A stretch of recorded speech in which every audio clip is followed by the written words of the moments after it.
So for today's video mga idol, mag-i-install tayo ng strip light. Ayan. So, paano ba mag-install ng strip light? So mga kailangan natin pag nag-install tayo ng strip light, kailangan natin ng molding na 3/4 dahil magka-size sila dito sa ating strip light na ikakabit, no? So ngayon, ito yung mga kailangan natin: stick wheel, strip light, molding, lagaring bakal, liha, yan yung iba pang gamit natin. So katulad niyan yung ating gagawin, no?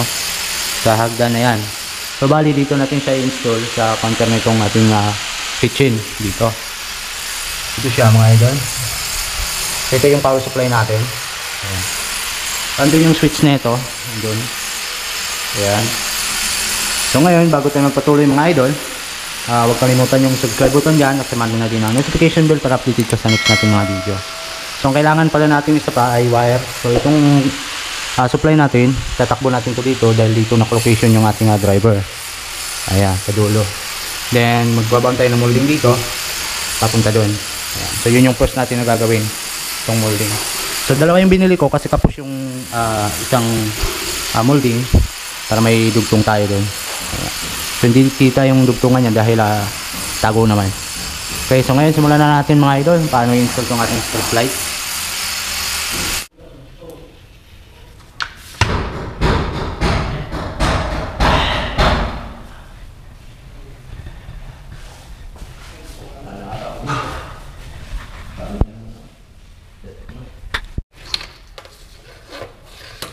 Kailangan lang natin ng pangtukod mga idol. Itong dalawa.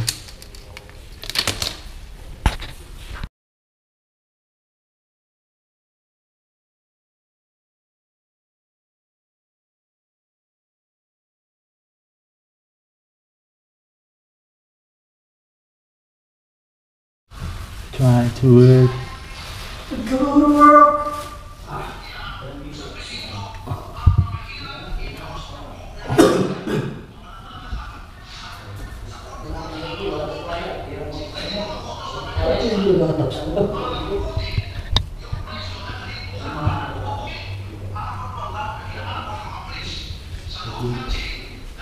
Huwag na kaibigan.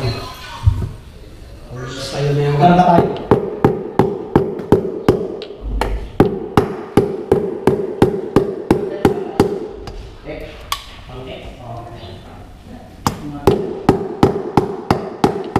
Ay, papa! Papang!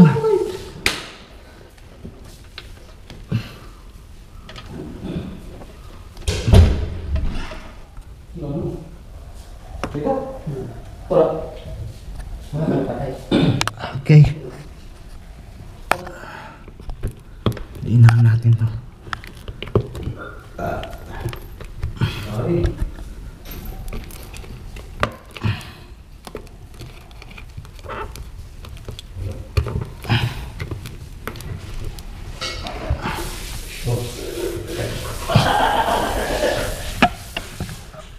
Try muna natin, try. Bago natin i-fix. Ayun. Pwede. So yun, mamaya natin tapusin dahil tanghali na. Kakabit na lang natin to. Patapos na kami dito mga idol.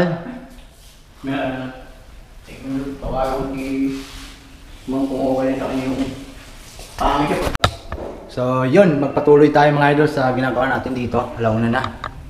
Okay, so kakabit na lang natin. Tap natin tong pinaka-supply. Ayan. Time check. Alauna na. Okay. Ito munang ilaw, kakabit muna natin to. Mamahapit ka lang. Buhay. Wala. Ha? Wala. So,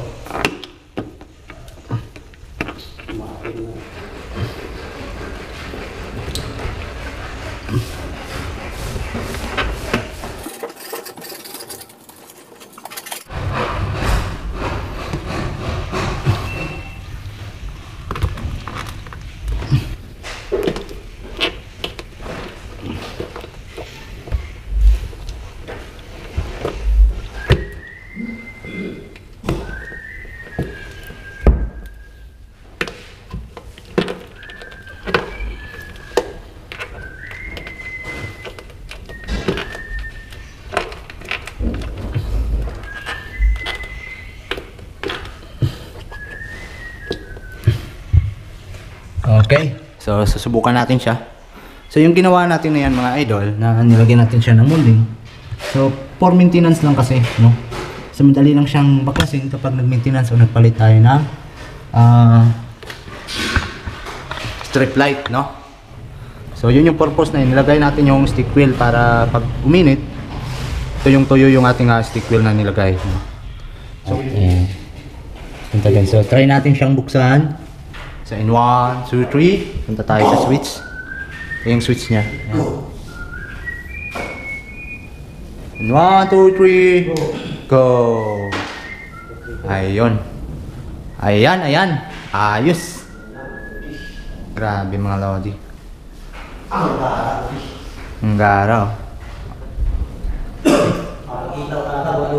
So, yun. Ang purpose talaga ng ating molding na ikinabit for maintenance yan mga idol. Ayan. So dito ating inayos yung ating wiring dito. Malamang retouch to. Ano yan po? Ayan. Kita? Tubo ka na ng ilaw eh. Retouch yan. Ganyan mangyayari talaga yan. Oo. Jackpot sa ilaw ito. Yes. Hindi. Hindi naman. Ng ano bago. May mga malalim. Hindi pantay. Yung pagka ano. So kapag sa malayo napakaganda tingnan. Grabe. So tutukuran pa rin natin yan para matuyo yung stick wheel na inilagay natin. Tukod. Tukod muna tayo, tukod.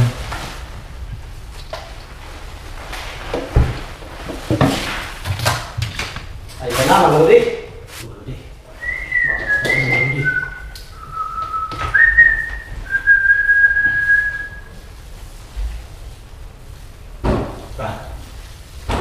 Okay? Kita no? Kita yung ebidensya. Ebidensya, kita. So yun. Ayos.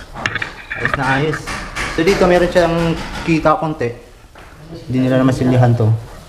So ito yung receiver natin. So hindi naman siya halata pag dito tayo. Yan. So kung sisilipin mo, kitang kita talaga siya. Ano yung ba?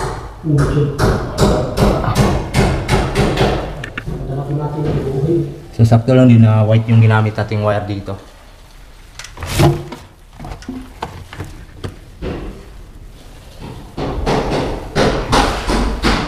Napakaganda. Uy! Hoy! Ito na, Lodi. Ito na mga lodi. Binanatan na.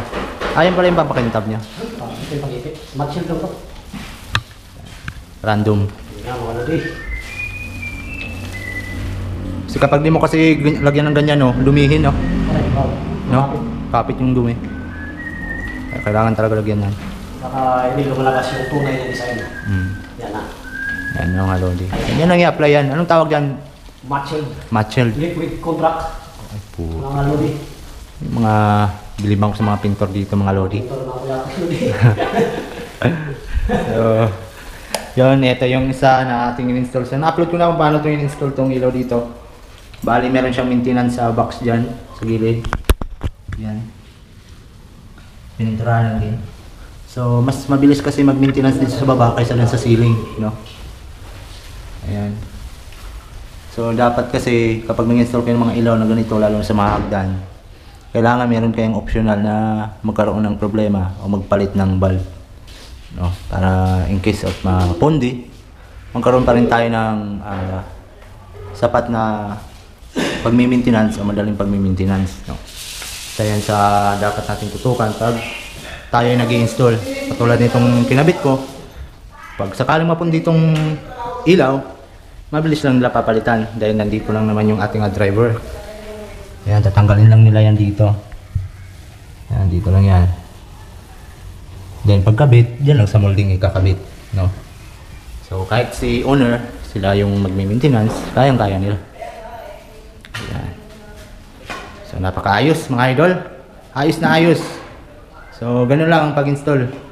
So kailangan nyo lang ng stick wheel, alalay sa tibay ng ating molding, then alalayan nyo din ng pako na maliliit or screw na maliliit, no? Yan. So, ang gagawin na lang natin ngayon ay magligpit tayo. So, ayan, kita-kits sa next video mga idol, mag-update tayo sa pangyayari dito sa bagong project. Ayan. So, thank you. Peace out.